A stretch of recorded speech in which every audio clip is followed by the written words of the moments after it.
My Lord. Yay. Hello. Hey, what up? Oh, yeah. We're so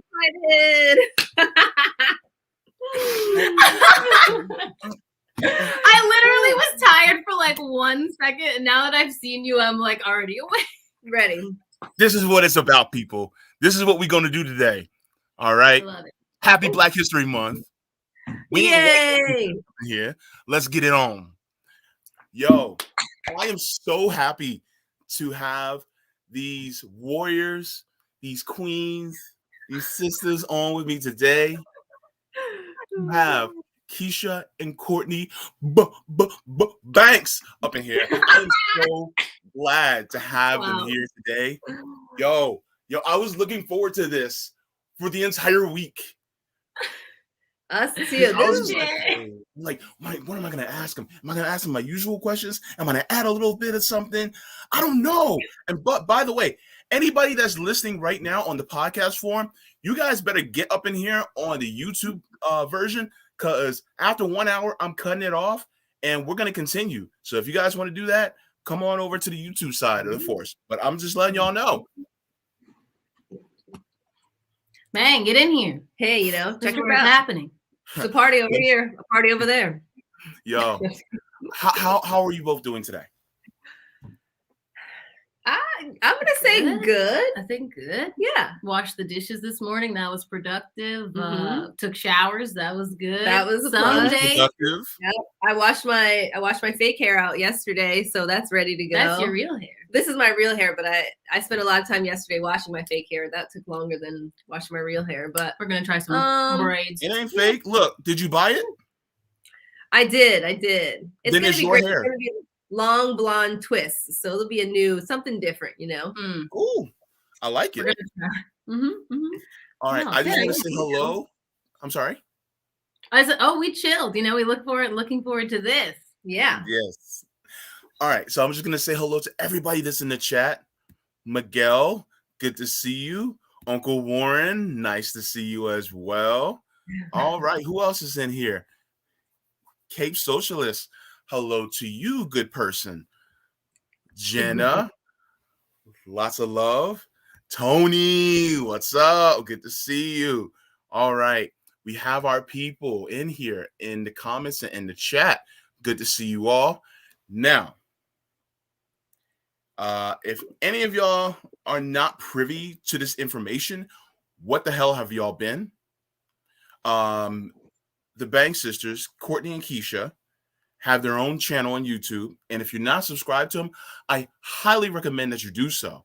One of the reasons why is because they come at policy and news from a Black woman's perspective on the left. And I think that is deeply important, especially in this space. Let's be real. There aren't too many of y'all. Woo-wee, there sure aren't. Good Lord. So yeah, I just want to do that. Of white men, so there's not too many of you either. So I mean, That's hey, true. game recognized game. Yeah. There's not too many of us, but we're growing. Just to let everybody know, the Jaybefaunt show is available on all major podcast platforms like Anchor, Apple, Spotify, and Google Podcasts, so you can subscribe to me there. I'm also part of the Revolutionary Blackout Network, so you can find me on the JB Show on there on Sundays at 1 p.m. Eastern Standard Time, and on the roundtables at 6 p.m. Eastern Standard Time. Please make sure to give this video a thumbs up. If you're new to the channel, please to smush down that subscribe button. Please, please, pretty please, with sugar on top. And if you do, I promise you cookies. Ooh. Well, maybe. I can't give them through the screen, but it's the thought that counts. Virtual cookies. I love it. People are doing NFTs. People will take that. Hey. And also, just to let you guys know, I want to give a shout out to all my patrons on Coffee. Thank you so much. If you guys notice down there in the Chiron, their names are all listed below, as I would like to give them a warm thank you for their support, for helping me keep the lights on, because if the lights go out, well, you ain't got no JB show. So just to let you guys know, thank you so much. Now, Courtney, Keisha, I just have a couple questions. Okay. First off, you started this channel talking about news, current events, and policy from a Black woman's perspective. Can you give us a brief summary and how you got into that and what inspired you to move into this independent media space? Okay, not twins. Okay. Well, really what pushed us is we lost all three. Well, I had 3 jobs, you had 3 jobs, 2 jobs. 2 jobs, and we lost them all at the beginning of the pandemic. So we had a lot of free time then. Yeah. And then basically we kind of I did stand-up comedy, acting, improv. I used to have a podcast called Hot Chicks Aren't Funny, and I've always kind of talked about really a lot of current events and politics, and I've always been very interested in it. And we just sit around most of the time smoking and talking, and that's just so much of what we've grown up with, having rigorous just like debate all over our house. So we were like, I guess we should talk about that, especially because we made the decision that we had to move home because we were living in Los Angeles, and we had kind of we did not agree about it. We did not agree. I did not want to go. I'd only been there for 2 years. So, I mean, I lived in DC for 15 years.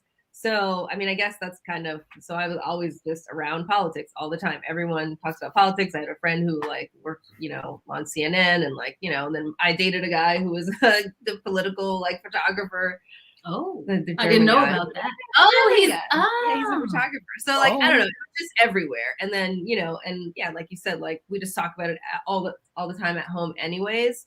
And I think part of what really sparked us to do it was kind of listening back to our own conversations, because we realized there aren't a lot of people that have our set of characteristics. Like, we live in a rural place with not a lot of Black people. We both went to college, but our parents didn't go to college. Our dad is working class. Our mom worked for the government. Like, we just had, and we both had like all kinds of jobs. From Hooters all the way up to corporate jobs. So we just realized that that there must be other people like us out there. And we thought, we can connect with people on a lot of different levels. Especially too, because of our age. And I think for us, a lot of our channel is us doing stuff that we want to do. Black leisure, Black joy. Like, so, you might go over there and not get it right away, but that's not really up for us. We are just trying to enjoy ourselves for the little bit of time we have, since nobody in charge is going to do anything to save us. So, but I think our perspective from the fact that I'm 33 now, or 34 now, and then Keisha is 41, we didn't really know each other that much. And we both like experienced, the recession in different ways. And now going through the pandemic, I think, and going through the unemployment system, or we both had, like EBT at different times. Like, we just have a lot of parallel experiences, but we weren't having them concurrently. So it's interesting to kind of see that we both still kind of struggled in big cities, and how the recession, how the pressure to go to college, all of these things, how they affected us. And we didn't really hear anybody from our age range even really talking about it. And not from this space of like, we want to be a journalist, or we want to be like, an MSNBC or something, but like, let's just talk about it. Like, let's just have a conversation like you would with your friends. Yeah. Let me ask you this. So so Keisha, you are the elder sister, and Courtney, you're the younger sister. Typically, a lot of times between those age ranges, there's typically what you see, not just among siblings, but different people that are, within different age ranges. They'll say, oh, well, this person has a different set of values. That's why they weren't able to succeed in this country, in this world. They weren't able, they just, didn't push themselves as hard as they should have. But it's funny because you both saw the same issues, though you both have different personalities. You both have different drives a little bit. And you're both, in a sense, from, dare I say, different generations a little bit. Yeah, totally. So, but you both experienced the same thing. So has there something that came into your mind going, wait, it may not be us, it may be the system? Yeah, exactly. I mean, especially so because I'm the older one, it took me longer to kind of get with it. Like I was just a Democrat for a long time, and I was very progressive, but I don't know if I would say if I had like leftist or like radical or anything like that. It took me until the point of getting to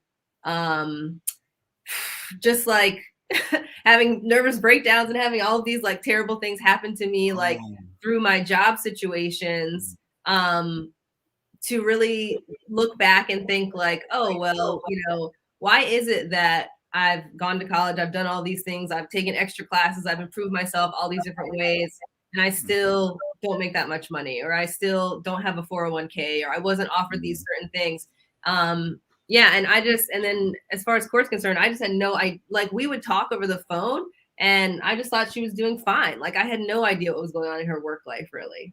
I was in some ways because I was like, well, I've lived many lives. So I think, I think as a woman, I experienced a lot of just, prejudice and being held down and stuff because when the recession happened, I was in college. So about 2009, I had like an internship and it was supposed to be like for social media. And that's when I first got a Twitter, and I was like really into like learning how you can use Twitter to help your small business. And like, I was like, I'm going to be a business person and make business videos on YouTube and things like that. And you just think you're living one life. And then when actually asked, okay, how can I get to the next step? There was no one there to help me. A lot of people, I was in a sorority. I was in a white sorority in college, and I was the president.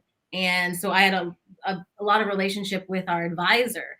And I remember one time we were talking about after graduation, and she was like, well, Abby, I don't know, what should you do? We should think about that. And then she looked at me and she was like, Courtney, you can figure your way out of a paper bag. I'm not worried about you. And that might sound nice, but Abby now has a 6-figure job and has for quite some time. And nobody ever helped me connect with certain people at different companies or tell me, sometimes people are just told this is what you're going to do, or this is the job that you need to do. And I think that because of things seemingly looking like I have everything handled, and I think a lot of Black women do that, people don't think that we need help. And also it's something in us to say, no, I do need help. It's that back and forth of almost not learning to be vulnerable because you have to be strong so often. And like for me, I'm just the kind of person, I'm not as calm or patient as Keisha. So I've had a lot of so like after those experiences, like once that internship happened, like the guy who was the boss of that, he just worked me to the bone, and I was like, fuck this job. I could see things kind of I hate things being unfair, and I hate people not getting a fair shake. I hate people lying to my face, and that's a lot of politics. So I think that that's why, I get really involved in following like the leftists of it. But the thing that had to break me first was Obama. I think I was very into him, and I think we all were. And once kind of he got out of office and you see what was happening with Bernie, it was just so rapid with how quickly I was like, oh my God, we were duped and we were lied to, and what can we do about it now? And it smacks you right in the face that you're like, well, I mean, to me, it seems very clear that left progressive values are the way that we have to go, because we haven't tried anything like that in this country. But it's like me and Keisha talk about that part a lot. It's the realizing you've kind of been duped into thinking that this meritocracy was going to work out, and not holding that against yourself and going, okay, you know what? This is a systemic issue. And how do we look at that? And how can we fix that? And then seeing how the overlap that you have, there's too many anecdotes for it to just be, just happening organically. True. Yeah. Very true. I love what Tony Plow actually said. Tony Plow said, that's the awakening, when you realize you did everything they told you to do and it doesn't work out. Agreed. It sounds like you both, did the whole formula that we were told. You did well enough in school. You went to college. You tried to get a job out there in the industry. You busted your hump and you grinded. And you thought, small business. Wait, what? Small business too?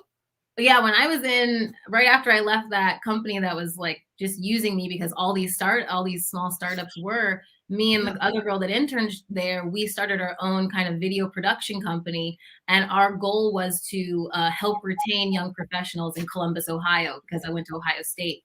And so we started partnering with all of these like young professional groups. And like by the time I left, the mayor wanted us to be on this board to help retain all these people. But by that point, I was like, no, I'm leaving. I'm going to Los Angeles. But because my business partner, like she's the same way. She was like, oh, it's just not working out. We're not making any money yet. And I was like, we're not going to make money just yet. Just hold on. And so even that in that way, you know, it's like, you've got to have other people that are also there to take that step with you sometimes if you can't do it by yourself or willing to put the work and the effort and the money into it. Right. And so it's just like, you try everything, you know. I think we attacked it from all angles. We really have.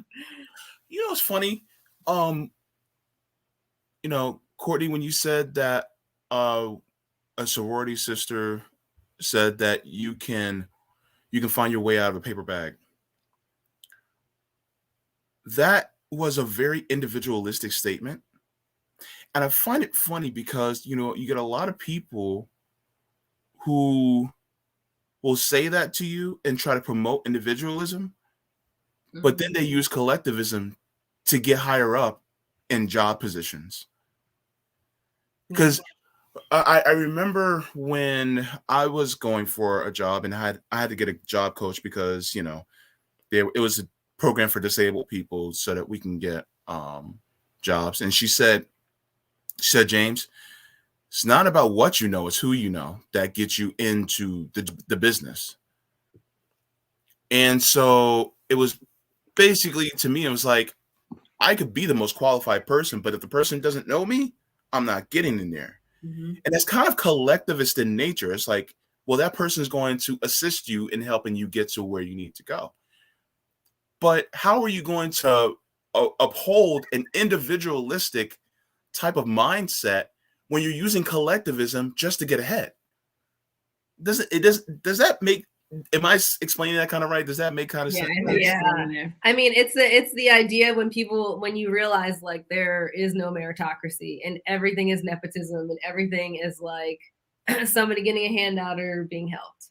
Well, but then, and it does rely on that group, you know. You want to think that it is your individualism or you're so creative or whatever, but you do rely on that group, you know, whether it be family, friends, a lot of people. That was the biggest thing, like being in a sorority like that. It was just very interesting to see kind of just the interwebs, and that's why I'm so interested when Chris Hedges talks about this, but like the interconnectedness of how, you know, more wealthy people, they don't have to have all these meetings and they don't have to do, you know, they're on the same page. They've learned a lot of the same stuff. It was ingrained, you know, for me, as I felt like an outsider looking in, but you definitely saw that net, whether it be because they had known each other for a long time, been from the same place, went to the same clubs, or their families did, you know, that something about like that net that they had to go back on propelled them to their greatness. Yeah. So yeah, hang on. I have a troll in the comments that I need to get rid of. I see. Yeah. I don't, you know, play people talking like that, especially in front of, you know, women. So, but I you know, I get it, because a lot of times, you know, what happens with this system is they put you into, it's kind of like throwing you into the lion's den, so to speak. So this is a lot of work for you. Yeah. Why are people giving you a hard time right now? Yeah. We're learning so much about live streaming. Oh man. Yeah. I don't have Yeah, you are famous. You have trolls. That's true. That is right. I did get lose 12 hours of my Twitter privileges defending a troll against JB. No, was not his. He went too far with me though. Yeah, it was worth it. No, it's just worth it. It's fine. It's just You must be getting famous though, because that's the second troll then. multiple Yeah. mm-hmm. Yeah, it happens. It's just, people don't realize that this is a whatchamacallit, a DIY channel where I am my own Yeah. I'm my own we're all doing it producer, I'm my own moderator, I'm my own everything. Hair and makeup, baby. Yeah. I'm sorry. So so for me it's like this is all new. My channel's still brand new. Yeah, us too. Yeah, Yeah. we've never tried live streaming, so we only ever do it to hang out with y'all. Yeah. I'm so scared. I actually like it better because I hate editing. I can't stand editing. I don't mind the editing. I'm getting into it more. Right. I don't mind it, but it depends. So sometimes there's content where I'm like, okay, bang, know exactly how I want to edit it. It's done. Right now I'm working on something like a little bit more personal and I'm like, I don't know. Do I want to put this out? But yeah, I mean, I think, the editing is rough sometimes.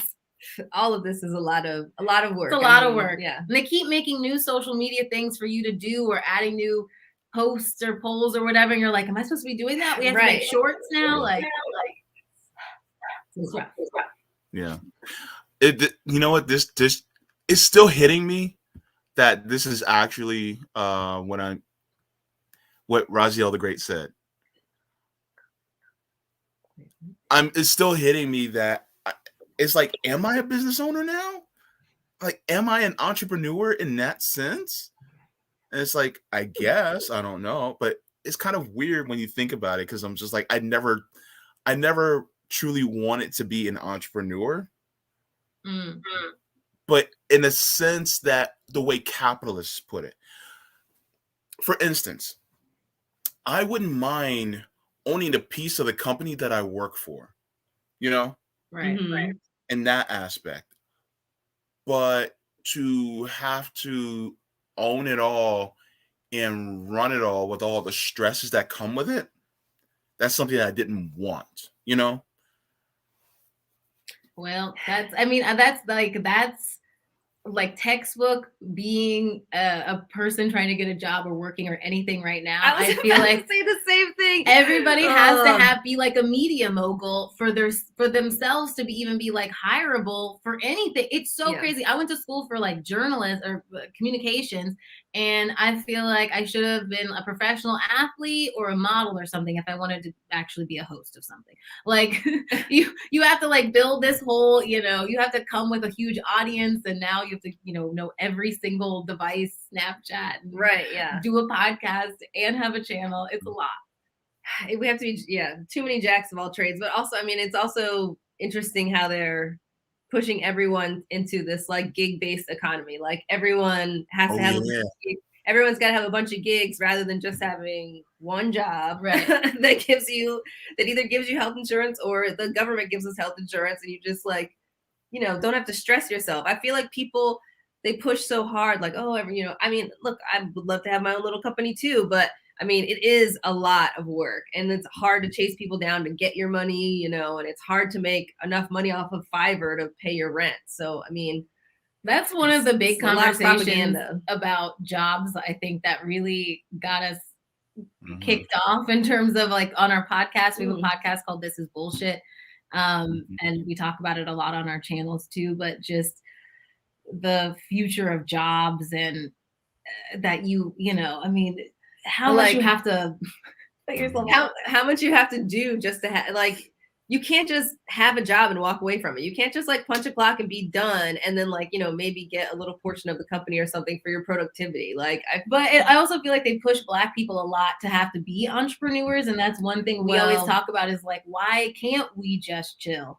And so like and that goes back to the system of it. But, and also I think pointing out programs that don't necessarily work, and there's all this red tape you have to go through in order to get grants. Some people just want to go to their job and go home and be able to have time with you don't have the Black excellence thing kind of bothers me in that way, where we have to be hustling, we have to be hustling. And we Black people need rest. We want to chill. We need time to like, calm down, and you don't have to be like, it's just everywhere you go. It's like, as a Black woman, it's like, do you have to be an Instagram model? Do you have to be, it's like, what space are you supposed to be in? And it's so much to just want to be seen as a person, you know, that needs rest. And maybe you just want to do one job. Yeah. Courtney, Keisha, can we talk about that for a second? Yeah. The facade of Black excellence in this country. Mm-hmm. Oh my God. I liken it like this. Within this system, Black excellence is basically who has the most resources, no matter how they got it. They just so happen to be black. They will put people like Tyler Perry and Oprah Winfrey on the top of Black excellence. And I'm like, why do you think they have Black excellence? It's because they just have a lot of money? Right. Because they're billionaires. And by the way, you can't become a billionaire without doing some exploitation. So is that what you think is Black excellence? Please. I mean, the fact that Tyler Perry could be, no one wants to have a conversation about why Tyler Perry for years and years and years didn't hire any other Black writers. Just writing shows by himself, writing shows about Black women by himself. You could be creating jobs. You could be giving people credits. You could, I mean, the selfishness, the egotism, the narcissism, but then we want to talk about, but then once that person's at the top, they are to be applauded. Right. But you are probably, I mean, listen, I worked in entertainment. I know some Black people who they're probably going to be famous and they will talk about Black excellence. But I can tell you, they have stomped down crabs in a barrel, pulled some bitches down. I am one of them. That they have done that too. And they're the first people to talk about some Black excellence and all that stuff. And for some reason, you can't see it person to person. Oh, let me help you give you a ride. Let me hook you up with this job or whatever. It's got to be like, oh, once I'm at the top, then I'll reach back. Yeah, I can't possibly do anything for you until I get to the top. No, I mean, that was the whole issue with mutual aid. I mean, we have to help each other out on the way up. This is ridiculous. Right. Yeah, it's not going to be, oh, once I'm at the top, I'll get you. Because you know what? They never reach back. Not a one. Well, okay, maybe there are some, but there are very few. I don't think so. They're never reaching back. Once you get up there, you know, I was just listening to something the other day that said about how once people get rich, they actually lose their ability to read facial expressions. Right. So it's there's a study about this. So you are losing a connection with people that you otherwise might have reached back, you know, but you lose your empathy. And then actually they're trying to train everybody to do that right now, because with the way that they, with things that happened through the pandemic and the fact that they wanted to automate so much, they basically do not want people to associate work with a worker. They don't want people to associate shelf stock with a person. They don't want you DoorDash, you know, when you get your stuff delivered, they because if you see that there is an actual person who's delivering this stuff to you, then when you read an article that says, oh, didn't DoorDash aren't they only paying them $3 an hour or something like that? You have to be able to relate it to a person. They're trying really hard to cut all that off, and it's working really well. I mean, Amazon is opening up stores where you don't even have to ever see a person. You just scan everything yourself and you walk right out. Oh, you don't even scan, you just walk out. Yeah. So, but but the thing about Black excellence, going back to that, I just think that they do look back in terms of, they look back on their lives, their struggle that was around them. But I don't feel like I see them calling out the systems or the people who, why isn't Whoopi Goldberg calling out Joe Biden instead of running cover for him? You know, why are we talking about, whatever, you can have whatever conversation you want about Joe Rogan, but why are people holding him to this account, but not the president, not the Speaker of the House, not the CDC? I just don't understand why we don't have the same heat for the people who are supposed to be guiding. And especially, you know, the black elite with Black excellence, you know, they're the ones who actually have any power, some sort of, you know, they can talk to them. They have access to them. We can't get in there. They're not listening to us. So they don't want to mess that up. I mean, that's why. We know why. That they don't want to mess that up. I know. You know why I'm smiling? Why? because you two keep hitting the nail on the head every single time. And I even had to say shit. We encourage cussing. That's good. Gotta get Courtney and Keisha, baby. That's Black excellence. Jay, you ask good questions. That's what it is. Yeah, you asking good questions. It's not Yeah. So, gosh, this conversation can go so many ways, and I got to get back to my questions. Holy shit! That's why it's hard for us to make videos. Yeah, but the thing is that it's always. I reference Fred Hampton, what he said. We're not going to beat capitalism with black capitalism. We're going to beat it with socialism. You can't just make a different version of it to fight it. People reference to fight fire with fire. And either way, something's going to get burned. If you fight fire with fire, somebody's going to get burned. Yeah. You need to have the antithesis of it. Mm-hmm. I can't even say antithesis for some reason. It's whatever. I can't talk today. But it's like, oh, if a piece of wood is on fire, you're going to throw water on it. You're not going to put fire on it to try to get the fire out. Mm-hmm. Right. And as far as Black excellence goes, there's this, I have a feeling, and since we're going into Black History Month now, a lot of Black people, and I also fault a lot of Black leaders, into assisting in the whitewashing of Black revolutionary figures that we've had in the past. Because I don't see BET talking about Dr. King being a socialist and talking about trying to change and improve the material conditions of the people in this country by means of healthcare, pay, how they're paid, housing, things like that. Like, they don't talk about that. They talk about only the racial aspect. Right. It seems like, all of those things are arms of the elite, right? It just makes me think back to, I used to always do so many different like Black History Month things, or like write essays, and the NAACP would put things on. But yeah, there's a certain focus about it that they want. And it just makes me think of so many things, like, the 94 crime bill with the Congressional Black Caucus. I feel like white people and even Black people as well, they always reference, well, this such and such Black group was okay with it. This such and such Black group was okay with it. Okay, yes, but what do they want? What do those elite groups want? Because they seem to be working quite in tandem with what a white elite also want. You know, and it seems like so then when they have these honors or these ceremonies and things like that, we feel like we're being recognized and seen, but it is because of our race. When the economic portion of it, where is that being discussed? Where's the heat for that being pressed? Which that could be done, but it doesn't seem like, that never happens. No. When you were talking about Black capitalism, I didn't finish watching this clip, but Chico Bean, I guess, on I don't know who he is, but anyways, he's a funny guy on Charlamagne's show. His new show, the one that looks like a gamer thing.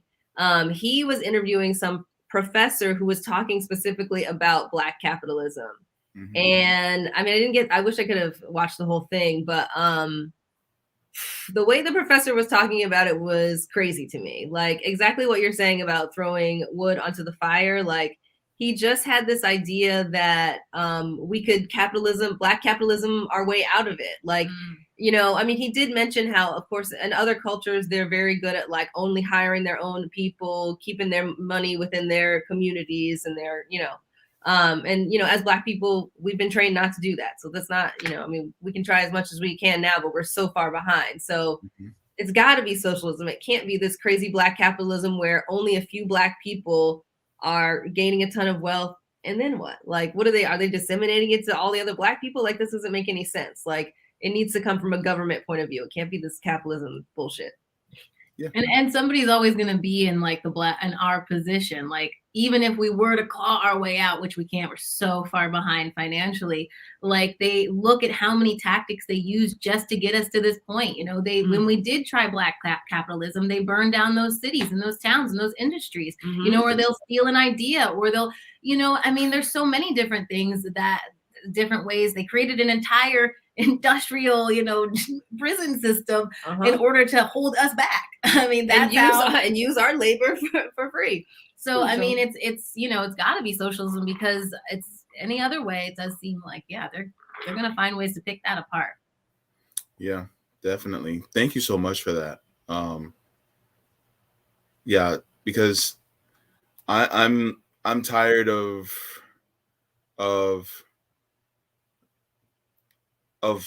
our brains still being on the plantation in that way. And so when it comes to the system that we're in, I ask Black people, how did we get here? Like, literally, how did we get here? How did our ancestors get here? And people will scoff at the idea that it was capitalism that brought us here. But a lot of those slave masters, they didn't bring us here because they hated us. They brought us here because it was free labor. Yeah, right. We're tools. Yeah. And so because of that, capitalism is a system that dictates that you have to reduce the amount of cost as much as you can so that you can bring in as much profit. Right. Knowing that, you have now conditioned your mind that somebody has to be that tool. And so because of the color of our skin, they could very easily distinguish that. Bam, there you go. There you go. There goes a tool right there. Yeah. Great. I'm going to just completely disassociate myself, even though I'm going to rape your women and I'm going to rape your men. And, you know, I'm going to totally be totally envious of you and all of your talents and steal every talent that you have. Yeah. It's crazy. You know, TikTok. But yes, yeah. You know, and it's true, you know, and that's one of the reasons why I say it would behoove us as a people to reject the system that has subjugated us under these conditions. But don't you also think, I'm so sorry, don't you also think if capitalism were going to save us at this point, we do have a lot of rich Black people. I mean, where are they then? If capitalism is going to save us, because what are we waiting for us all to get rich? That's not going to happen, because white people didn't get rich on their own. Asian people didn't get wealth on their own. It's systems put in place because they want to make sure that they, you know, I mean, I know a lot of Asian communities, they will have people sleep at their churches or something so that they don't have any homeless people. And we don't have any of those systems in place. So you have to have some system help looking out for you in order to build that wealth. Yeah. And yet, and it's funny because there's still white people out there that are poor and homeless. There's still poor Asian people out there and homeless Asian people out there. We may not see them as much, but they're still out there. So how has capitalism helped them ultimately? I see what you're saying. Right. Hasn't. All right. When it comes down to it, yeah. Yeah. So we nailed that to the ground. I'm glad that point was nailed down to the ground. Indeed. It's just like what Jane Elliott says. She said, make the point and then nail it down. Love it. I like that. Don't let it go anywhere. You ain't going nowhere. Okay. So this is a question that I wanted to ask you both. What is some advice that you would give, especially to Black and brown women who want to venture into this space? Oh, this is what I would say to us. Just do it and don't overthink it. Don't overthink it. Don't over edit yourself. Act like a white man when you're editing things. Just say it. Just, you know, they don't think about, they don't have any. This is a term that I used to say to Keisha growing up, because I had noticed that white men do whatever the fuck they want. It doesn't matter. So I was like, I'm just gonna think like that. And really, honestly, like we hosted for Jesse Dollamore's channel. We guest hosted, and it was the hardest thing ever. Because the first day we were just kind of ourselves, and we just went with it. And then we read some of the comments, and it was, I don't know if it was because we're Black women or what it was, but I do feel like when it's a white guy saying something, it's taken with less question. Yeah. You know, they don't ask about the credentials. You don't want to see which article you're referencing. Sorry, is our sound echoey? Do we need to turn it down or something? No, you sound fine to me. That's good. Okay, cool. Is there an echo? Yeah, it might just be on ours. Let me turn it down a bit. Yeah, I mean, okay, other advice. Let's see. Don't be afraid to say no to things, I guess, is a good one. I think there were a lot of things that we might have wanted to do or we had thought about doing, but the timing wasn't good, or, you know, we didn't feel like it would necessarily serve, you know, we didn't feel like we were ready for it necessarily. What else? I think just do it's the best thing. Just do it. You probably have a perspective that, I mean, it's just so interesting. Like, I think, I don't know if it's women, Black women, I don't know what it is, but to think like, should we do this? I don't know. Do people want to hear what we have to say? I just am like, white guys never sit around thinking like, I don't know, do they need one more white guy's opinion? Like, no, they never do. They're like, let me hop into this conversation. And we need to be hopping into the conversation, you know, because I think, I mean, one thing we talk about all the time is how on the right, they have so many different personalities. Like, there's a gun toter, there's a, you know, bear mom or whatever. There's a, you know, this regular dad with a plaid shirt. There's the RV person. There's like, you know, all these crazy people. And someone's going to connect with each one of those. And like, you know, something that you always talk about is how they shunned Cardi B so hard, you know, on the left. Like, I mean, like, they could have, you know, she did a great little interview. They could have used her fame and fortune to help them along as Democrats, and they didn't want to. So I think, you know, everybody's got like something cool to say, or a different voice, or a different, like, you know, I mean, there's that one girl on Instagram, the Black Forager girl. I mean, all she does is talk about freaking berries, but like, I don't know. Like, I mean, everyone's got something. So yeah, just do it, I guess. Yeah. And ultimately, I mean, it just helps all of us see, you know, what else is going on out there. And unfortunately, I don't want to say humanize Black people, but so many people think about us just as in a monolith, and that, you know, I mean, we're so alien to so many people because, you know, we're out here in the cut and I don't know, we're just weird. And I'm like a total square and stuff. But I just think like the way we grew up is different, but some people don't even think about that. Some people are like, oh, aren't all Black people only live in one place or only like one kind of thing? And so just, you know, your voice is needed, and it will help somebody else change their perspective, I think, more than you. Yeah. We're definitely not a monolith, and we're not all from Wakanda, whatever. Gosh, people. But wasn't that the origin? The origin of all Black people was Wakanda, yes. Or Zamunda, whichever, you know, Lord. Well, whichever flavor. Right. Ooh, right. I'm more like Zamunda. I guess, God, that's a tough call, though. It's like Zamunda, like, I didn't like the old school. Zamunda, you wouldn't have to interact with like phones and stuff. Like, it would be like, you know, more old timey. Wakanda either. No, Wakanda, it was futuristic. They had trains, they had the magnet, they had everything. So it's like, do you want to go to like an olden time, or you can just like run with lions, or do you want to? My issue with the Wakanda of it all was that it wasn't Michael B. Jordan's character's fault. Okay, he was out there left alone, and they should have gone and got him and cared for him. He was just retaliating because he was left. I just didn't. He needed a hug. He just needed a hug. He just needed them to say like, "Oh, you are." To give Michael B. Jordan a hug. Who wants to volunteer? I volunteer. We can all give him a hug. I know we need that. Keisha used to get for real trouble talking about Michael B. Jordan around her boyfriend, so we better calm down. Girl is tall. But you know what? I want to get to this point, and I told this to a friend, and I'll say this out loud because I want this to resonate.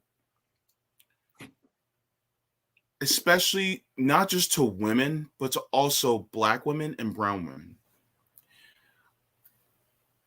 I can't wait until there is a time when you stop apologizing for your existence. Mm. Men like me, and especially white men, do not have to apologize for their existence. So why should you? Yeah.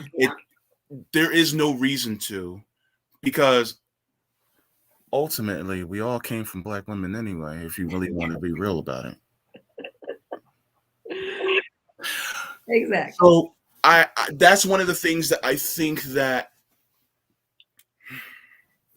you belong here. Thank you. We appreciate that. Mm-hmm. Yeah, because, and this is coming from a queer black man that is in this space right now. When I first started watching the left indie media space, I didn't see any of me. Well, okay, Nico House, pretty much that was it, right? Mm-hmm. I didn't see any Keishas. I didn't see any Courtneys. I didn't see any Sabbies. I didn't see any Kims. Mm-hmm. Right. I didn't see none of y'all. Mm-mm. I didn't see any Affinis. I didn't see any Josanas. I didn't see any of y'all. Right. And the notice, the silence from women, black women and brown women, was loud. And so this is one of the reasons why I wanted to have you on, because I want that silence to be broken. That silence needs to be broken. And really, not to sound weird, but this podcast is kind of a love letter to my sisters, you know, as your brother. And so that's one of the reasons why I wanted to have this as well. And I asked these particular questions because I want people, including people who are white. This is not to, separate anybody at all. If you're someone who wants not just a liberation for black people, for brown people, but for poor people, around the world, because I'm not just talking about people who are here in America, I'm talking about people around the world, because our imperialism here in the United States subjects people to oppression around the world. Come into this space. If you're trans, come into this space. If you're queer, come into this space. If you're woman, coming into this space. Even if you're a straight white guy, but you want to see liberation for us too, come into this space. Do it. Mm-hmm. Because we have to be vocal against this system. And we need as many voices as we possibly can, from not just from ourselves, but from allies too. I mean, that's honestly what I think. Yeah. I would love to see, I don't know, just when you said that white guys could come into the space too, it just made me think, like, I would love to see a show where, like, a white guy was like just like properly explaining things only to other white people, specifically, like, okay, this is why this is bad. This is why this person is mad. Here's the context for this. So that as black people, like, if you ever listen to Code Switch or what's the one with Hari Kondabolu? Anyways, that podcast, they have like a hold up, wait a minute part where they have to stop and do an explanatory and explain the black thing. So I'd rather just like maybe just one white guy can just take his time and just explain all the things so we don't have to. A lot of them are going to have to do that. Also, just to the comments, I know, obviously, don't like be racist and all, like imperialist and all that. I just mean, those white things. Don't overthink everything you're saying or question yourself or discount yourself, because I can tell you very often, like rich white guys don't. They don't question if their point of view is valid, and that's what I mean. Obviously, don't do the other stuff. There is a very specific. I mean, you can just see it in daily life, like white men. I mean, just when you think that when the whole world is telling you that you are the top, there's a certain level of stress that you just never even come into contact with. Like, it's just like you're on a different level of like relaxed already. And then that's what she means. Like, you know what I'm saying? Like there's something to just like being like I'm untouchable. Like you can't explain it. We're not saying take the crappy parts of it. I get what you're saying. Take the good parts, guys. Take the confidence but parts. See, even this is having a discussion where it's, like now we're talking about, what does it mean to think like a white guy, I guess. But that's something that just helped me get through, because that's a lot of what I saw was just a lot of white guys just doing whatever the hell they want. And it's just like, why can't we do that? Right. Why can't we say what we think? Why I have a show idea. What is that? Okay. All right. And this is exclusively, especially for straight white guys who are in the left. I actually want to see them do this. I want them to go out into a public area with a microphone and a camera. And they ask random white people, do you think there's any reason to have slavery in the United States? And then the white person will say, no, we shouldn't have slavery. We got rid of it years ago. There's absolutely no reason. Right. And then you quote the second part of the 13th Amendment to them about slavery being allowed under reason for conviction and for a reason for a crime. Right. Right. And then if they go, well, then they shouldn't have done the crime in the first place. Then that's when you turn around and go, so you do believe there is a reason for having slavery in the United States. And then watch them squirm. I love it. And we'll call it watching this shit. And let me tell you, that would go viral. Because now you're putting a spotlight on something that is in our imperfect documents made by imperfect men, and showing how wrong it is to have that exception in that amendment. You're showing the flaw in that reasoning. And I would love, part of the reason why is because there is a certain amount of privilege that white men do have. And I would love to see that privilege used for liberation instead of oppression. And that's an idea that I have for a show. And I think it would be something that'd be cool to see if an ally actually did that. Yeah. Wouldn't it be cool to see somebody like Jordan Sheridan or somebody or somebody like Jackson Hinkle or Jimmy Dore do something like that? Like and people will be like, well, we don't want them. Whoever, I just named the first white guy that came off the top of my head. Right. Yeah. But that's something, it's like, what are you using your privilege for? They actually have something like that for PragerU, kind of. We've been looking at a lot of researching all the stuff that they do, but person on the street kind of thing is very I mean, these are the kind of ideas that we need so we can get more eyes. You know? I mean, if you guys don't know what's going on as far as like conservative media, I don't know where they got all this money from. White people have magic, I guess, if you've seen Lovecraft Country. So I don't know, but they're making an insane amount of content. And that's another thing. When we say also, like, if you want to start a channel, just do it.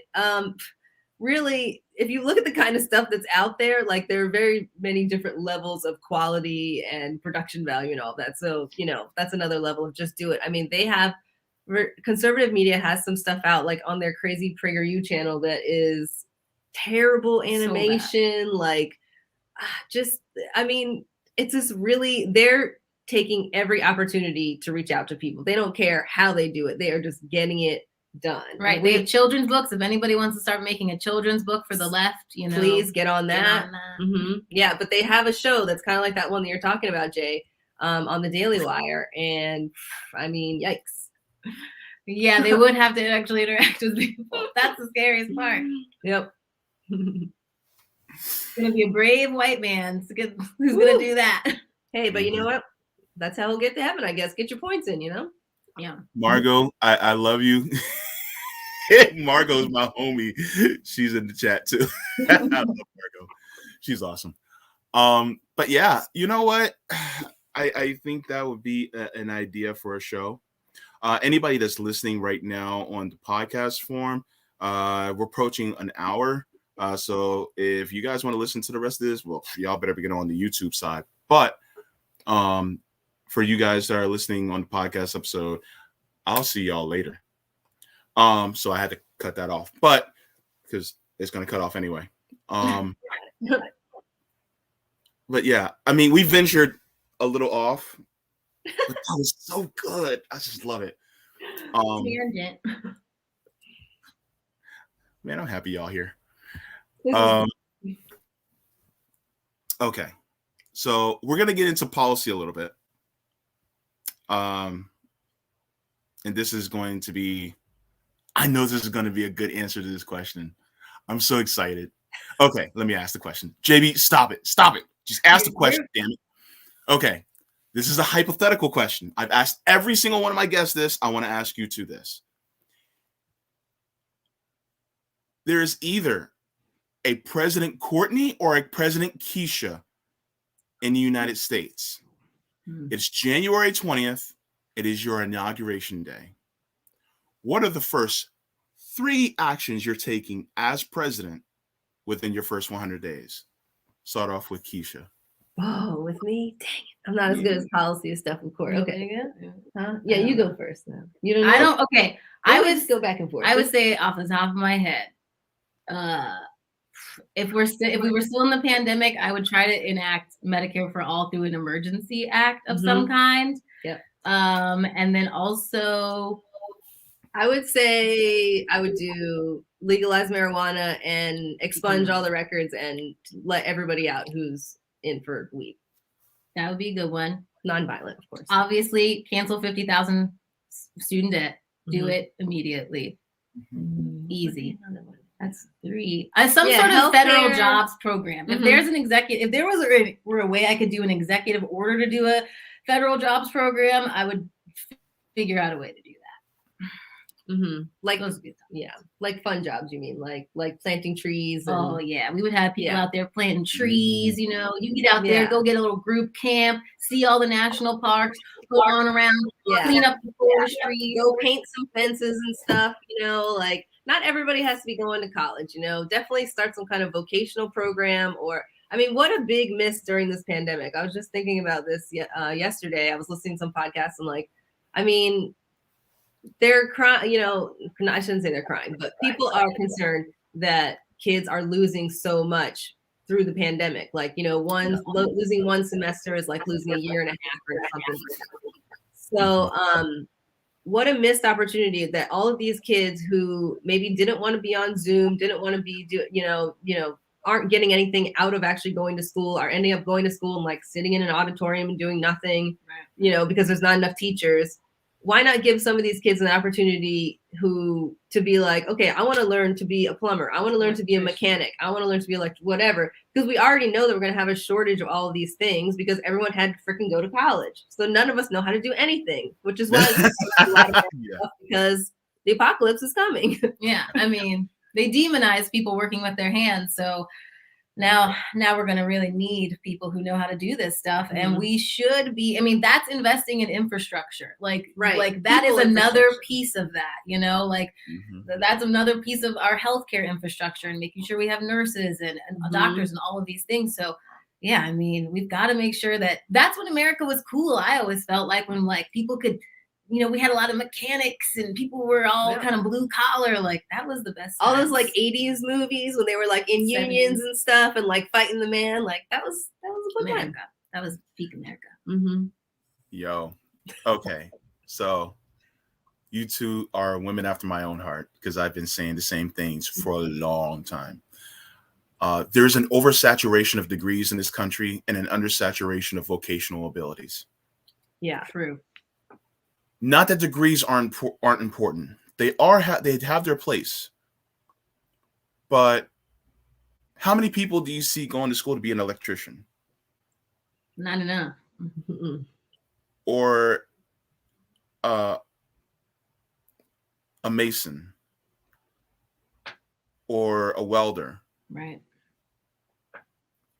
These are absolutely necessary. And when y'all talk about planting trees, I was like, yes. Because, I mean, yeah, there's a little tree hugger in me. Yes, I watched Captain Planet and the Planeteers, and I'm not ashamed to say it. Hell yeah. Yeah. Okay? That was good propaganda. Captain Planet, he's a hero, gonna take pollution down to zero. Good power magnified, and we're fighting on the planet side. Oh, don't get me started. I'll start singing the whole thing.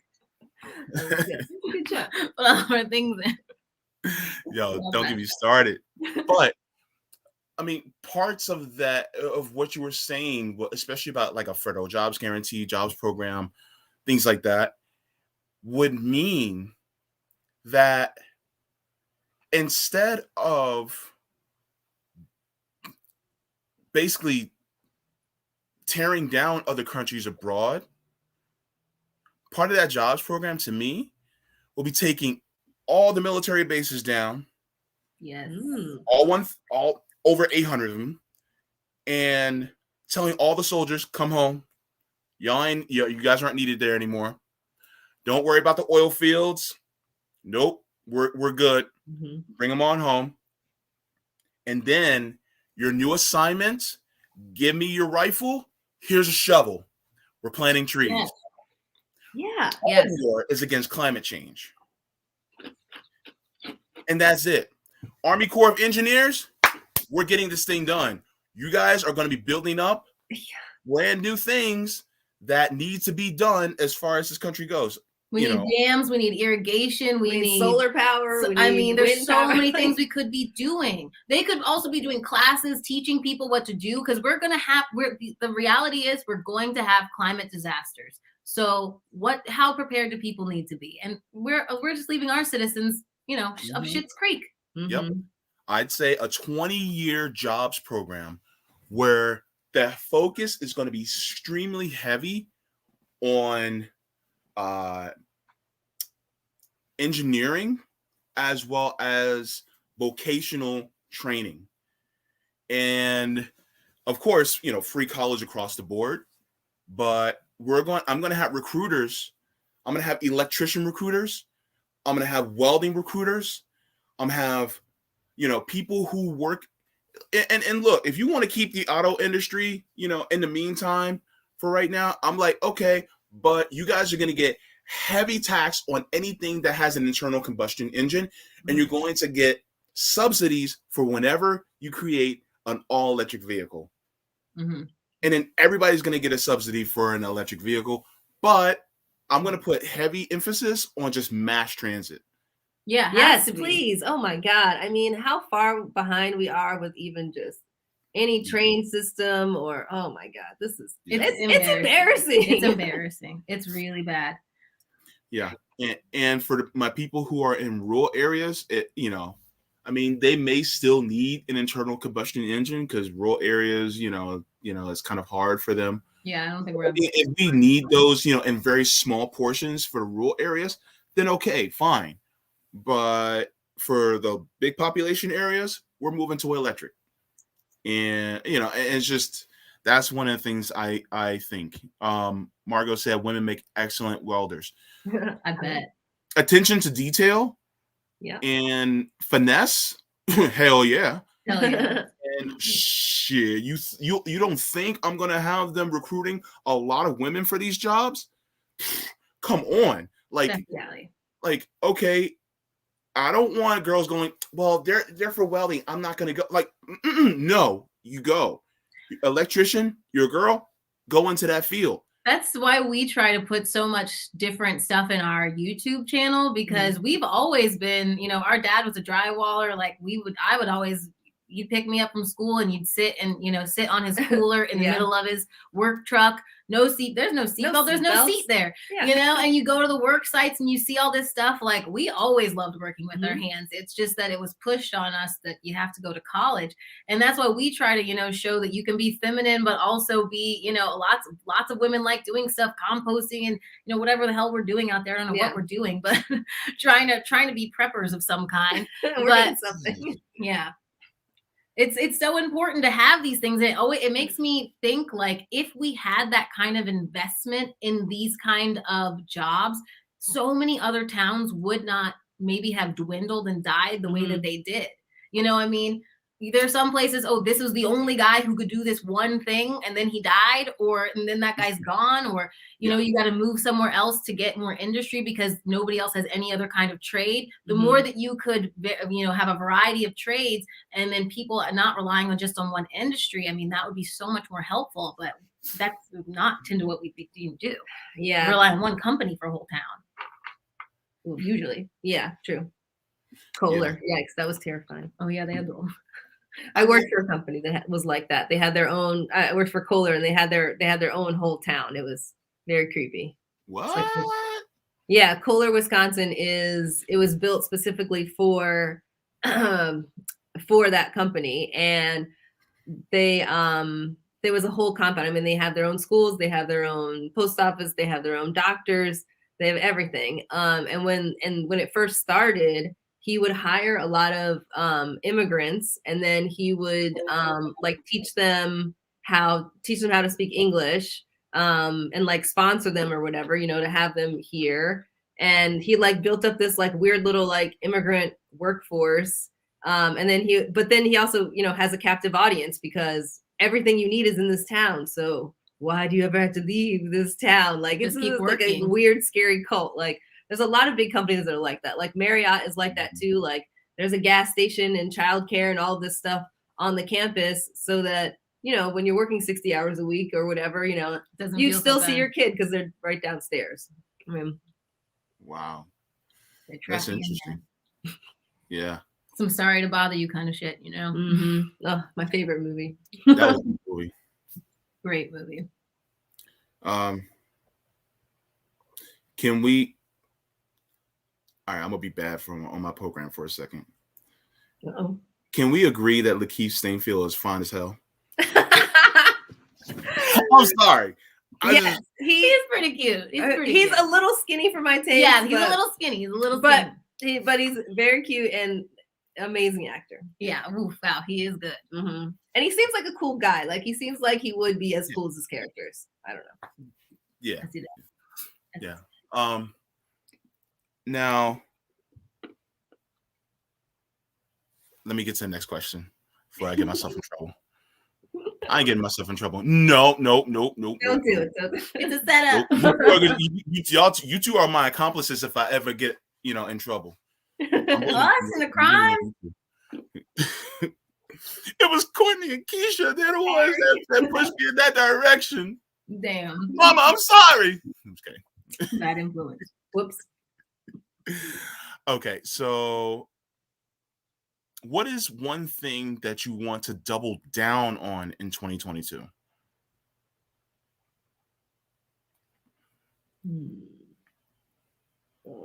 Working out for one thing.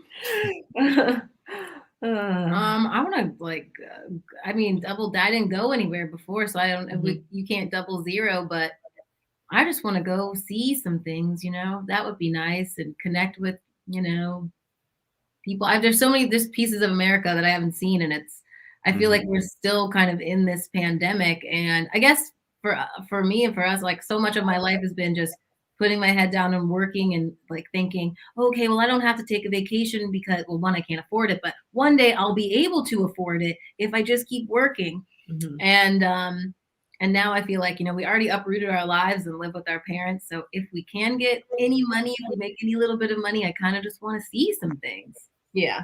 That's one thing. But I think that will help, you know, just widen our perspective. Like even driving across the country, moving back home, we heard some of the craziest shit. Like we listened to so much conservative radio because that's all that there was, and Christian radio. And we saw so many different kinds of people. We just met all kinds of crazy people. Like, I mean, we met a lot of really interesting people with interesting different jobs. And seeing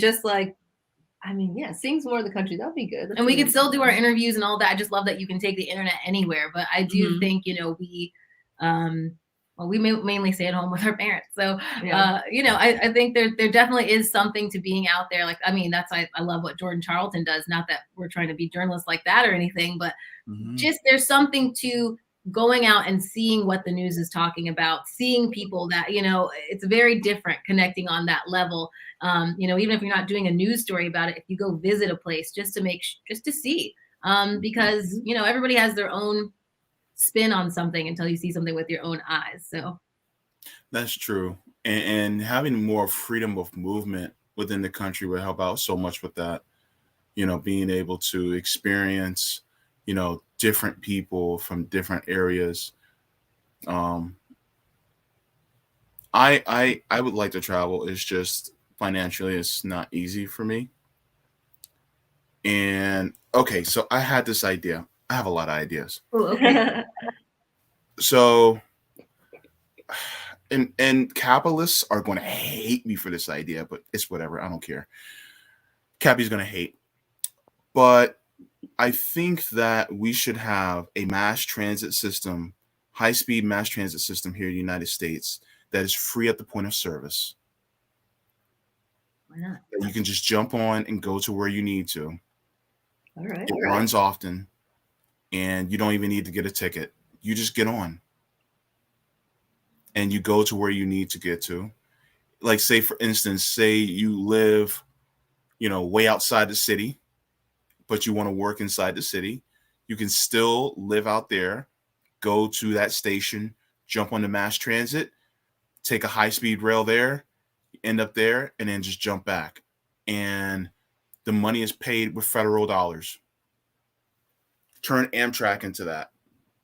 I mean, you could put it under tourism, really, because all America is tourism, and people need a way to be connected in that way. So it's kind of like when you let somebody stay, for free in a hotel room for a night in like Vegas or casinos. They'll give you something for free, so you spend more money. Yeah, I mean, we should be encouraging people. I just feel like that kind of adventure of Americana is lost. People used to get in the car with their family or go on road trips. And I mean, I think that's another reason why I want to try to reclaim it. But because of the financial barrier, we never get to go anywhere. And because our car just broke down. We had we had to choose between fixing our 4-wheel drive belt or the heat. Like, well, it's probably not going to get us there. This is me dreaming, but I do think like part of that, like, because the elites have been in charge for so long, they don't see the value in the mass transit and interconnecting these rural areas, because they just fly. They just have their own private jets. They'll just make their own little hamlet in places that you would think would be completely rural, but we just can't get to them. So, they're really hogging a lot of the beauty of America for themselves, I feel like. And that's what pisses me off. I'm like, I want to see this stuff too. Yeah. We only just realized that yesterday we were watching Real Housewives. And they were off on a little adventure in Zion Park, and I was like, Zion National, isn't that a park? And no, they were like at a spot, excuse me, it was amazing. And it's like, yeah, I mean, I would love for everyone needs to be able to see all of these things, and not only because they're working and planting trees, but because everyone deserves to get a vacation and have some chill time and some downtime. I mean, at this point, it's like, what's the point of having all these robots and automated and all this technology and all this stuff if we still have to be doing stuff all the time? We should be relaxing. I don't get it. Right. Yeah. They want to take away all the jobs, but they also don't want to pay you to do the jobs. They don't want you to have any free time. I mean, no, I like your rail idea though. I think that's cool. I mean, I love riding the train. I ride the train as much as I can. Even like on the West Coast, the train is like a whole nother thing, because like, then you're looking at the ocean. It's amazing. But I wish that, I wish everyone, that would be so cool if you could just hop on, not have to pay. Like, I mean, they would never let you do that. But it would really track you. Oh my gosh. Yeah. Well, where's your ticket? We got to know. Just doing it. But I mean, they're tracking you anyways all the time. Wait, did you guys see that huge display of police that were in New York City? And the fact that they were getting on the train and they were skipping from paying, like all of them were skipping. All of them on the train. And I'm like, wait a minute, you guys literally arrest people for not paying the fare, and yet you're doing it now? Right. And was there no mask policy on the train? No, there is a mask policy on the train. None of them were wearing masks. None of them. No. That was, wow. There's a thing about like, wherever you stand with masks, like if there's a policy about it, there is something that irks me so bad when other people aren't especially because the cops, like, you wouldn't be able to say anything to them anyways. What are they going to do? Like push you on the ground or something? I don't know. Yeah. It's just like, it's like laughing in the face of, we're supposed to be the authority, but we're really going to do whatever the fuck we want. It's just, that was quite a show of force. I mean, that was pretty. They all got the time off that day to go. That's nice that they gave them that. Wow. And what was it that sparked this? What was it? One cop died, or what? I didn't hear that. Yeah, one police officer that looked like he was probably just a low-level cop that was answering a domestic violence case. Right. That was killed. Right. So and it's like, wait a minute, you need that many police officers to show up for a funeral procession? Because he was kind of young, I thought, too. He couldn't have been serving for that long. But so it was a domestic violence case, so probably that could have been something that maybe not a cop should have gone to take care, or a cop along with a therapist maybe, or along with some kind of like de-escalation person should have gone. Or if we had defunded them, we could have maybe helped these people before this happened. Really that's crazy. Interesting. Ooh. You see, but you guys are using logic. You two are actually attacking the underlying cause. There's no money in that. We know. Good point. They do have a cop mayor, so that could have. Oh, yeah. Good point. A black cop mayor, guys. He's black. Sorry. So everybody. Relax. Joe Biden's gonna give us a black female Supreme Court justice. Yay! Let's please talk about this. Yes, I mean, they come so hard with the identity politics. They haven't learned any lessons.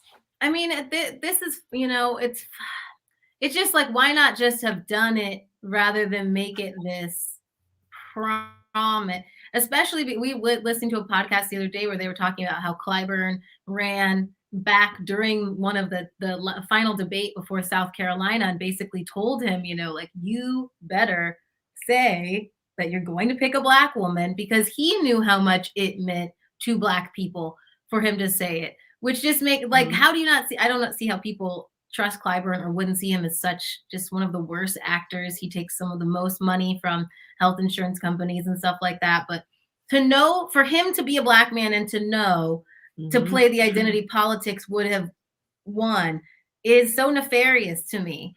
And what does it really all mean? Because neither one of them is supporting Medicare for all. I mean, neither one of them are pushing for, some real economic change in our communities. Are people still going to end up in the prison systems and probably not ever see this Supreme Court justice? So, right. I mean, it's good that she's there. That's fine. Man, ain't nobody trying to listen to the cream of wheat man. Oh, I hate that guy. Yeah, it's so true. Gosh. Turn and burn. Gosh. Burn, baby, burn. His face is okay. All right. So my next question. This is going to be a fun one. Y'all ready? Okay. All right. What's one food you can't live without? Uh-oh. Okay. God, I've got a lot of them. Like a dish? Go nuts. Whatever. Or cashew. Definitely anything gummy related. I like to chew on like gummy things. I have really bad ADD and it like helps my gummies. Yeah. Mm-hmm. Dang. One meal? I mean, there's so many good ones. Sometimes I get in like moods, sometimes it's like a beef stroganoff. Not that I have it very often, but that's a good one. That's one like I wouldn't be able to make. But maybe what? I don't know. I think you'll agree with this one. Okay, help me. Crabs. Ooh, yes. Yeah, crabs. We love crabs. Favorite seafood. Gotta have it. It's gonna be sad when we can't eat seafood because crabs. Yo. Damn, that's gonna be sad. Yo. I seriously just want to have a bunch of y'all over, put newspaper on top of the table. Yes.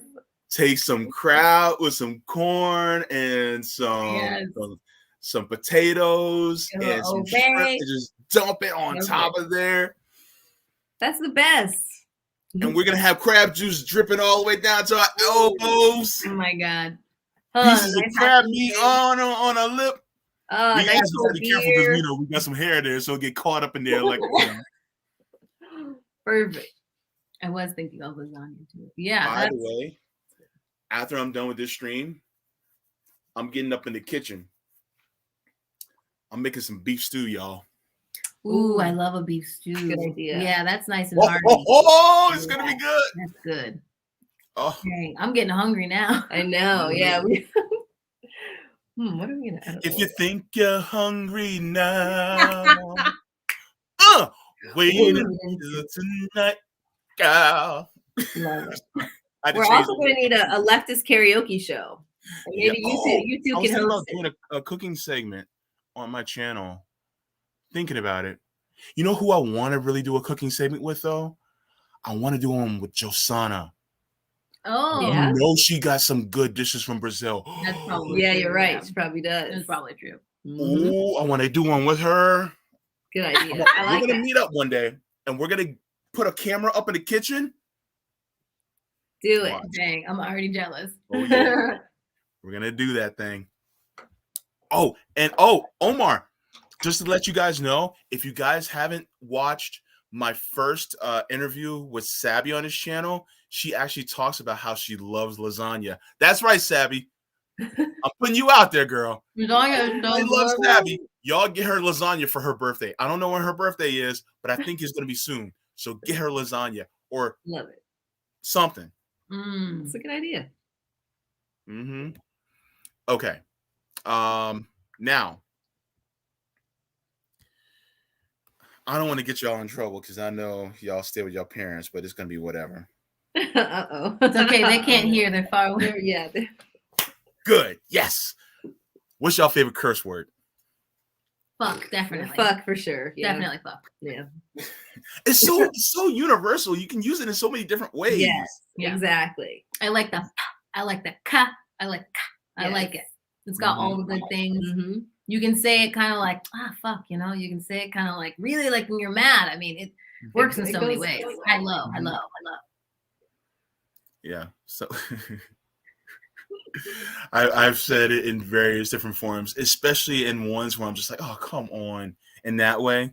But I said it in a way that was not conducive that I should say on here. But I've said it my fair share of times. But that's also one of my favorite ones. All right, so this one's gonna be kind of deep, but it's pretty heartfelt. So you're on your deathbed and you're reflecting on your life. What is one thought you want people to remember about you?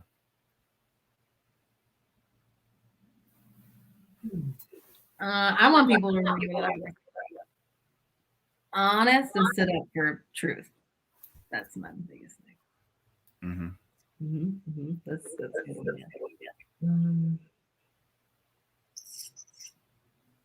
Gosh, yeah. I think honest. Don't copy me, Keisha. I know. Honest is a good one. Well, not. Maybe I want people to remember that I was like, I tried my best to be like my authentic self, I guess. And also, I try to be accepting of all people pretty much. Like, I'm overly nice. It's a problem, but you're lucky I'm going to talk at your funeral. It's going to be nice. The same here. I feel you on that overly nice. Yeah, I can tell both of you all are very kind people. I get that. Definitely. It's a blessing and a curse. Right. Sometimes I wish I was an asshole.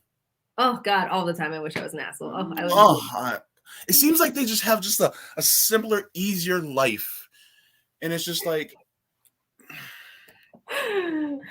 I wish I were more of an asshole, but I agree. But that's why I have such a drive, I feel like, always to stand up for people who I just find to be nice. It's just, Like, that's why it pissed me off when that person said something about you. I was like, what is the nicest person on the internet? Why would you say such a thing? I mean, you know, if somebody said something about me, I might be like, well, okay, maybe it's merited. All right, I could be a bitch, but not JB. Come on. So yeah, I was bullied a lot when I was young. I was bullied a lot. So yeah, it you know, a lot of times people the way they are, it can come back, you know, in that way when you experience people being the same way that I experienced when I was like 12, 13 years old. You know, it's just, and I think part of it has to do with there's a culture of there's a culture of meanness that we have, and it's like people feel like it's okay or it's acceptable to lack emotional intelligence. You know how we have anti-intellectualism? I think we have anti-emotional type of people as well. And I think that we need to veer off from that. Not saying that people need to be very thin-skinned and overly emotional, but I think that we need to also embrace being kind to one another. And I think it doesn't help that we have a system that is based on oppression and being unkind, you know?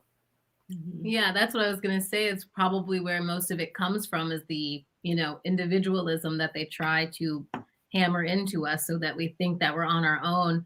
Because I mean, I know a lot of my, you know, stress in life or from jobs and things has come from people thinking that there's not enough, you know, and they've got to inch you out or they've got to push you down, you know, that kind of mindset. And I mean, I do think that there's that lack of emotion, but I also see it in almost the other way too, like not getting mad at the people who are like putting us in this situation, you know, like, you know, punching to your peers rather than up, you know, there's a lot of that. But it is interesting that it's like person to person, people can't see to have that empathy of like the stress that you went through in your day, or that you're just one person and maybe that's just one opinion rather than like what the system has going on. I don't know how to make people care anymore. It's like almost like people have learned to not care because there's so much going on and nobody's doing anything about it. You know, it's like, is it easier to cope that way? Yeah. I think you hit the nail on the head, you know. Making our culture so that we always are looking out for one another, not just in a physical sense, but also in a mental and emotional sense too. Yeah, I mean, they really do kind of, I guess we've been institutionalized to also feel like what you're saying about the individualism is like, yeah, you can't, certain feelings are just like not to be had or not to be talked about, you know, like you can't talk about being overwhelmed or being stressed or, you know, especially like, I mean, I know, you know, men, I know you guys go through a lot too with like, you know, just not being able to do, you know, the traditional things that you want to do. I mean, I have heard my boyfriend complain about that a lot, like, you know, and he feels like he shouldn't even talk about it. But it's like, well, no, if it's something that's bothering you and something that's overwhelming you, I know society might have told you that this is 100% your fault because you didn't pull yourself up by your bootstraps, but that's not true. Yeah. That's interesting. Empathetic overload is real. Huh. Never heard of that before. That's interesting. You're empathetic? Yeah. Yeah. I think it's a whole nother episode that we should, I should have, you know, many people on for, but there's times where I don't feel like as a man being looked at to be the one that always has to move stuff or always has to fix stuff. Yeah. It's like, why? And I remember once my mom was taking her van at the time because the light was broken or there was something else wrong with it. And she was like, oh yeah, the light needs to be fixed too. And the mechanic was a man. and he had fixed it, and he was like, and he was talking to her about what he did to fix it. And he asked me to come over, and he's like, okay, so this is how you fix it. And I'm like, and part of me wanted to be like, why are you telling me this? Yeah. It's right there. Right. Yeah. She has a brain. She's has the aptitude to be able to fix this. Right. Why are you telling me? Is it because I'm her son, or is it because I'm a dude? Mm-hmm. Because there's a lot of women out there that can do the exact same thing that you just did. My mom can do it too. Right. It's not that hard. It's so crazy the ingrained expectations we have of that. Like just. But it's interesting. I mean, everything, the expectations are all there, and like none of things are just like moving at such a weird pace, you know, like it's like women didn't even start working out of the home until like, it wasn't that long ago. I mean, like, but now, like, you know, it's like now women are CEOs and this and that. And like, and I feel like, you know, I mean, it's really hard for everyone to catch up with like what we should be doing and who should be doing what. And like, I mean, people just need to like, I think if everyone just chilled, like me and Court, we do brag a lot about this, but we are very good roommates. Like we just like don't have this expectation. It's kind of like if you're getting up to get something, then you get the other person something. If you're cooking something, then you ask them if they want something. If you're what, you know, like because our ultimate result is that we want to have more time to chill.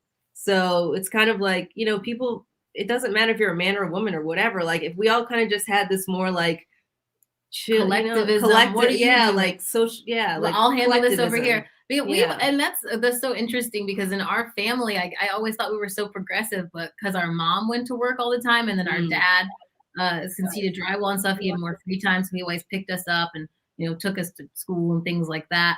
And so I just always thought I was always like, wow, we're so progressive because mom's out there in the world. But I always like connects, and Keisha always, I mean, we didn't know each other when you were younger, but I know it now that she's so good with building things and putting things up, and you know, she's my go-to. When we lived with my boyfriend, I was like, can you put this up?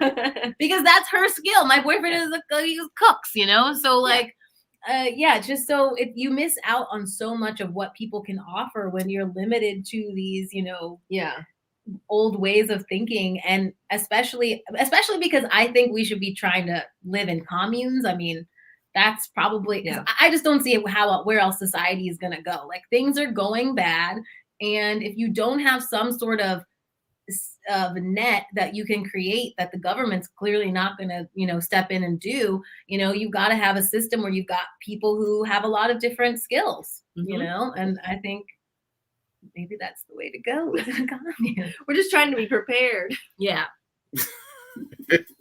We trying to live, y'all. I'm trying to figure out what my skill is. Although if it's a zombie apocalypse, I've already said this, let it be known, I want to die. I'm going to sacrifice myself. I'm going to smoke like a fat joint and just like, I'll be like, you guys go ahead and I will get eaten. No, I don't want to live through it's so much work, a zombie apocalypse. I need your help if there's a zombie. Oh my God. You got to be in shape for a zombie apocalypse. You got to know it's just so much work. I'm out. I don't know. Just take me away. That's what she said. Yeah. Oh my goodness, this was such a good time. I mean, I had a lot of fun. This was awesome. So it's a real chill kickback. Totally, I love it. Yeah, and I hope that some of my questions were different than other shows. You know. Yeah. Definitely. Because I wanted it to be more of not just getting to know you, but also being more inspired to come into this space if they can, while also mixing a little bit of policy and news, things like that. And so I'm actually grateful for you coming on. Good, thanks. I'm so grateful you had us. I just find you to be such a bright light. You know, you've got a very calming presence in a very tumultuous, hyped up internet that we, mainly everything takes place on, and it's good to have presences like you. I mean, that, like, from my perspective, we have to have everybody, and so we have to have you. We have to have you to keep us grounded. Yeah, for all of the rest of the crazies. Yeah, you're coming with the positivity. Like, we got plenty of negativity. Everything is terrible, so we know there's negativity, but you're coming with the positive, and it's great. So I am just excited that Courtney just basically likened me to weed. Wow. And those you're very calming. Like, weed? Very calming. Oh my goodness, that's such a compliment. Good, have a warm sensation. Yes. I must be indica instead of sativa. Yes, very. Yeah. You have a very indica vibe. I like that. I'm an indica vibe. I'm like, yeah, man, let's go. Indica leaning hybrid kind of. Because sometimes you do get hyped up, and that's good. We really like that because you gotta do stuff. Yeah. I like that. Y'all better subscribe to the Bank Sisters. Y'all know I'm coming to your house if you don't. And subscribe. Yeah, I'm not gonna do anything bad to you. I'm gonna embarrass you and cry in front of your door like some ex-boyfriend or something. I'm gonna do it if y'all don't subscribe to their channel. I'll put it in the description below. Don't make me come over there. I will. Wow. See? You gave them a stern talking to. Exactly. Hi. Just go check it out. It's got it's got some fun videos and no, don't be all chill about it. Be like, come over, motherfucker, and subscribe. I really do think you guys should. Yeah, you guys really. Where's the motherfucker? No, I'm just kidding. You guys really should. Yeah. Like, do it now. We try to keep it interesting. Open up the other tab. Yep, it's just Bank Sisters. That's our name on YouTube. Trying to get them watch hours. So Me too. Yeah, isn't everybody? It's a struggle. And when you can't hire bots, I guess our brother actually yesterday or the other day suggested, he was like, why don't you just buy some burner phones and buy some bots? And I was like, what are you talking? You know what you're talking about? Shut up. Our brother's like 50 something. So it really shocked us. We were like, what? It was weird. He also told us that we should wear blazers on our channel if we want to be taken more seriously. Because we're talking about politics. So he's got a lot of things that we don't do that. We smoke weed, we talk about policy, we do some things in our greenhouse. And we also do some stop motion. Yep. We just recently did an interview with Tara Reid, and she filled us in on some interesting stuff about Time's Up and their ties with the DNC. And, just we kind of talked about what we thought the future of the Democratic Party was for people who were former Democrats. So that was a very interesting convo. And we're going to do one tonight. We're going to record one about our job history just to. Oh, yes. That's much awaited. Yeah. For us, it's just giving people the holistic view. Like, what was the point of us living all of these full lives and having all of these experiences, good and bad, if not to help relate them to how they relate to policy? Some little dumb anecdote or story. It might spark, something else that somebody else has gone through, and who knows what that could lead to. But I also think the way that we do our channel is we want people to see like how we live our lives and where we've come from, to see that we're real people. So I think one thing that we have been just like talking about and thinking about a lot is just like who's qualified to talk about politics. And, all of us are qualified to talk about politics because, as Courtney says, often rich people are stupid. And if you think about who's actually in these positions of power, they're just a bunch of rich kids. So that you're smarter than a rich kid. I mean, pick any rich kid on the street, So if the rich kids were so smart, we wouldn't be in the mess that we're in literally right now. I mean, they have zero. When did we order the masks and tests and all that stuff? We still haven't gotten it. Yeah. Like if rich people were so smart, even going to all of these elite schools and all of these private schools and such before, then we wouldn't be in this situation. So we need more people that have the kind of experience that you have, JB, talking to disabled people, the kind of experience that we have from crying in walk-ins at a restaurant, the kind of experience that other people might have working on a construction site or whatever it may be, because we know more than they know. And we have the actual real life, hard facts. We've been out there in the street and we see how policy truly affects us. So we should be allowed to talk about it, and we should be, making content and connecting and doing that. So even if you think like, just give us a shot. Just check it out. And I love what people are laughing about blazers. I'm like, look, and it's so funny that you mentioned that, because I typically do not wear a blazer on the show. I just wanted to come looking church ready, Sunday ready for you two, because I was like, okay, Courtney and Keisha are coming on. I got to look good, because if not, you look great. Wow. I'm going to have a bad impression. I don't want to do this. I don't want to disappoint them. So I was like, okay, JB, get it ready. Next thing you know, they're like, oh, you guys should be wearing, somebody said you guys should be wearing more blazers. I'm like, man, get the hell out of here. Y'all don't need to be wearing no damn blazers. And here you were ready. See, our brother would watch your channel because he would take you seriously. Yep, that's right. No, but here's the thing. I don't care if you're wearing tank tops.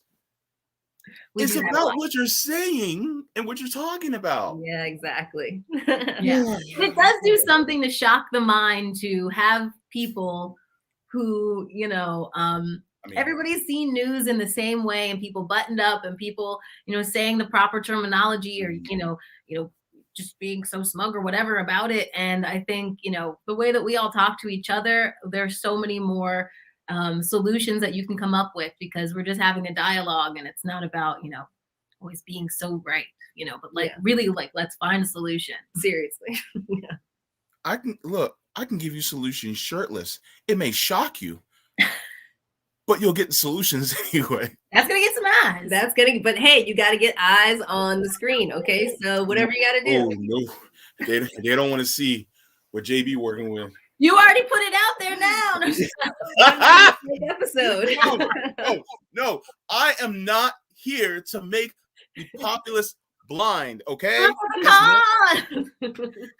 you're not gonna see me doing a shimmy on. No. See, I told you, y'all about to get me in trouble.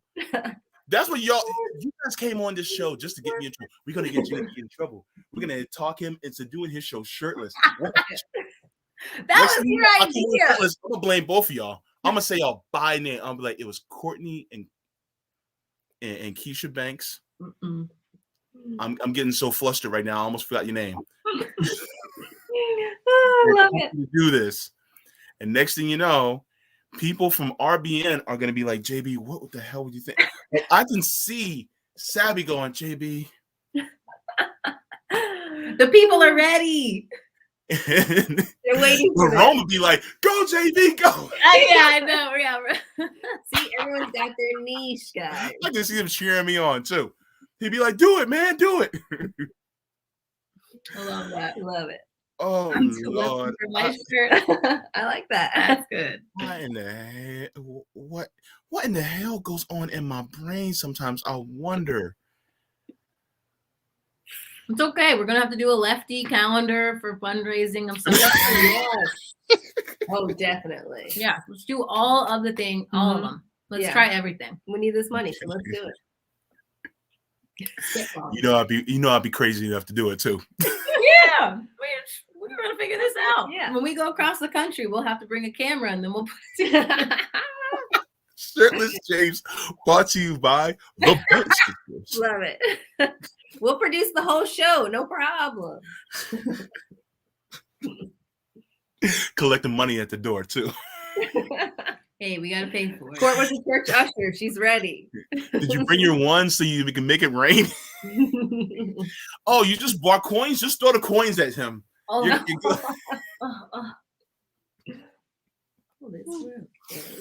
I'm gonna let y'all go because JB is getting a little too stupid up in here. You are so great. Thank you so much for having us. Yes, thank you so much for inviting us. It was so great to talk to you again. Yeah, definitely. What a light. I'm gonna have you guys back on, because we're gonna talk about other things, especially a lot of what's going on in policy today. Like for instance, Nancy Pelosi, she's trying to run for re-election again, which I'm like, Nancy, why? Oh, you know why. Yeah, I know why, but I want to hear y'all tell me why. She's gonna put in her daughter. Okay, that's all. Oh. Yeah. Mm-hmm. Or Kimberly Guilfoyle. Kim's out. Okay, you cooking with gas right now. She's All gonna right. pull him. That's what McConnell's trying to do too. So pick his successor. So they're basically trying to. I just said we will have things to talk about. McConnell, I heard he too is trying to do the same thing where he basically is trying to pick his successor as well. And like there are loopholes where they can do that, appoint someone and they don't have to be voted on by the public. That's how Nancy Pelosi got her position. So it is messed up. We have so little power. So, it's gonna take all of us doing all of this. Yeah. And more. You know what? Oh, we got so much to talk about. All right. I'm gonna let y'all go because I got to start on dinner. But, perfect. Okay, great. It was so fun. Nice to meet everybody in the comments. Thanks for all your fun comments. We're not related to any baseball player or something that someone asked about. I don't know. But, no, Ernie Banks, but we'll look into it. Maybe. I don't think so. Maybe we got some inheritance coming. Not Tyra Banks either, even though I know, but still no. Yeah, not like she's trying to give any of us money. Right? No. Yeah. Well, thank you so much. She did give us the ability to smize. That's about it. All right. But just to let you guys know, once again, if you guys like my content, you wish to support me further, you always can buy me a coffee. It's in the description below. If you guys are feeling a little generous, I appreciate it, and I'm very humbled by it. Thank you so very much. And like I always say, and this is always my ending because, well, it's JB. That's who I am. I want to wish you guys wellness. I want to wish you peace. And always remember to leave the world better than you found it. And drink some water. Hell. And smoke them if you got them. What up? Puff.